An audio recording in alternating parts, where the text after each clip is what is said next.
अस्सलाम वालेकुम। आलम टीवी में खुश आमदीद। जीते वो नहीं जो कभी नाकाम हुए हैं, बल्कि जीते वो हैं जो कभी कोशिश करना नहीं छोड़ते, मगर ये लोग सीख हमेशा सही देकर जाते हैं। थॉमसन एडिसन कहते हैं कि हमारी सबसे बड़ी कमज़ोरी ये होती है कि हम बीच में ही हार मान जाते हैं, जबकि कामयाब होने का सबसे बेहतरीन तरीका यह है कि हम एक बार फिर से कोशिश की जाए। इंसान अपनी गलती पर बड़ा वकील बन जाता है, दूसरों की गलती पर फैसला सुनाने वाला जज बन जाता है। किसी बड़े इंसान के पैरों में गिरकर खुद को बड़ा समझने से अच्छा है कि आप अपनी मेहनत से छोटी कामयाबी हासिल कर लो।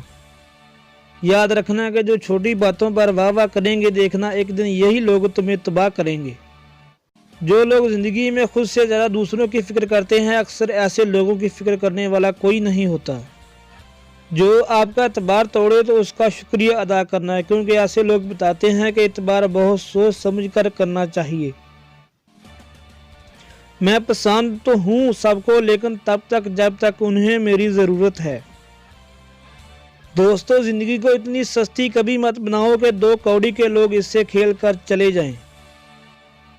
वीडियो पसंद आई है तो इसको लाइक कर दीजिए। मज़ीद अच्छी वीडियो के लिए मेरे चैनल को सब्सक्राइब कीजिए, ताकि मज़ीद आपके लिए अच्छी वीडियो बनाता रहूँ। अपना भी बहुत सारा ख्याल रखिए और उनका भी ख्याल रखिए जिनका कोई ख्याल नहीं रखता। शुक्रिया। अल्लाह हाफ़िज़।